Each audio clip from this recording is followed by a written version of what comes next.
সবাইকে আবারও একবার ওয়েলকাম। চলে এলাম আরও একটি নতুন ভিডিও সলিউশন নিয়ে। আজ আমরা ক্লাস 9-এর অর্থাৎ নবম শ্রেণীর প্রফিট অ্যান্ড লস এই চ্যাপ্টারের কোষে দেখি 10.1-এর 7 দাগের অঙ্কটি করব।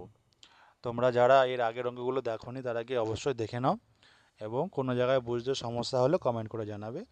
এবং যারা এখনও চ্যানেলটিকে সাবস্ক্রাইব করোনি তারা অবশ্যই করে নাও, যাতে এর পরে যে সলিউশনগুলো আসতে চলেছি সেগুলো তোমাদের কাছে যেন সবার আগে পৌঁছে যায় এবং তোমরা আপ টু ডেট থাকতে পারো। তো দেখো 7 দাগের অঙ্কটা কি বলছে দেখো।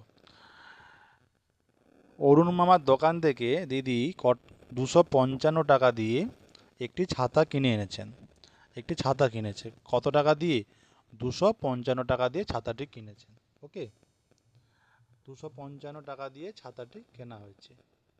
এবার বলেছে কি না 15% ছাড়, যেটা ধার্য মূল্য ছিল সেই ধার্য মূল্যের ওপর 15% ছাড় দিয়ে থাকেন, তবে ওই ছাতার ধার্য মূল্য কত ছিল।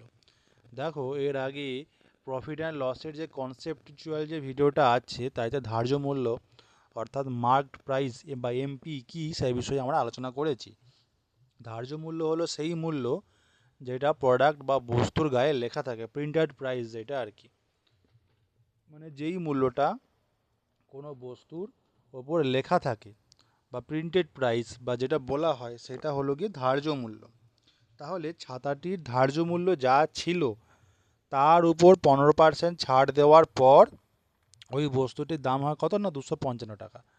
তবে ধার্য মূল্য কত ছিল আমাদেরকে নির্ণয় করতে হবে। দেখো কিভাবে হবে। তো আমাদেরকে ধরে নিতে হবে যে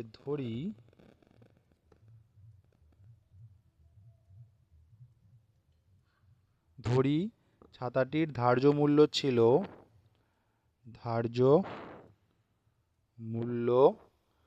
ছিল কত না সমান এক্স টাকা। আমরা ধরে নিলাম ছাতাটির ধার্য মূল্য ছিল কত, এক্স টাকা ধরে নিয়েছি। এই ধার্য মূল্যের ওপর 15% ছাড় দেওয়ার পর যেটা পাচ্ছি 255 টাকা অর্থাৎ বিক্রয় মূল্য। তাহলে 15% ছাড় দেওয়ার হয়েছে, তাহলে লিখে দিচ্ছি আমরা এখানে প্রশ্নানুসারে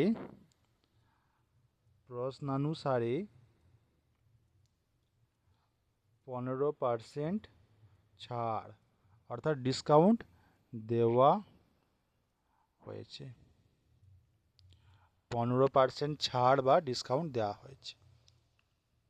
অতএব বিক্রয় মূল্য তাহলে কত হবে? অতএব সূত্র অনুযায়ী বিক্রয় মূল্য কত হওয়া উচিত? অর্থাৎ বিক্রয় মূল্য হবে সমান কত না এক্স ইন্টু 1 - দেখো সূত্র ছিল কি ধার্য মূল্য ইন্টু 1 - ডিসকাউন্টের পরিমাণ কত 15/100। এটা আমরা সূত্রগুলো জেনেছিলাম। তোমরা যারা এখনও যে কনসেপ্টের যে ভিডিও সারা দেখোনি তাদেরকে দেখে নাও, সেখানে খুব শর্ট ট্রিকে সূত্র দিয়ে কীভাবে অঙ্কগুলো খুব সহজেই হয়ে যায় সেগুলো আমরা আলোচনা করেছি। এখানে ডিসকাউন্টের পরিমাণ কত 15%, তাহলে ধার্য মূল্য কত হবে না বিক্রয় মূল্য কত হবে না ধার্য মূল্য গুণিতক 1 - ডিসকাউন্ট/100 সমান কত হবে এক্স ইন্টু এটা তোমার 85 নিচে 100, দেখো 100 থেকে 15 বিয়োগ করলে 85 হবে, তাহলে 85x/100 টাকা। এটা হলো তোমার কি না বিক্রয় মূল্য। এটা সূত্র অনুযায়ী এটা বিক্রয় মূল্য, কিন্তু তোমার অ্যাকচুয়াল বিক্রয় মূল্য কিন্তু বলে দিয়েছে প্রশ্নে কত 255 টাকা। তার মানে কি সূত্র অনুযায়ী যেটা বিক্রয় মূল্য সেটাই তোমার এখানে 255 টাকা। অতএব 85x/100 সমান কত 255, বা 85x সমান 255, এই দুটো শূন্য গিয়ে এর সঙ্গে গুণ হয়ে গেলে 100 যদি গুণ হয়ে যায়, এই 255-এর সঙ্গে যদি 100 গুণ করে দিই তাহলে 255 দুটো শূন্য জুড়ে যাচ্ছে, বা এক্স সমান কত 25500 ডিভাইডেড বাই 85।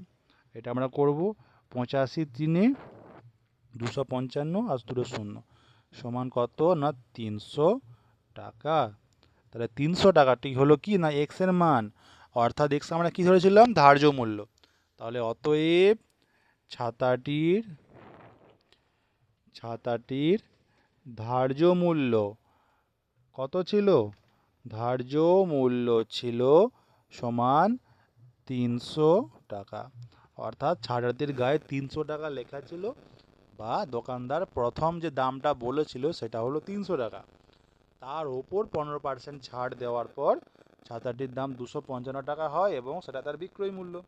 ওকে, তোমরা যারা অঙ্কটা স্ক্রিনশট নিতে চাও নিতে পারো, এবং কোনো জায়গায় বুঝতে সমস্যা হলে অবশ্যই আমাকে কমেন্ট করে জানাও, এবং যারা এখনও চ্যানেলটিকে সাবস্ক্রাইব করোনি অবশ্যই করে নাও।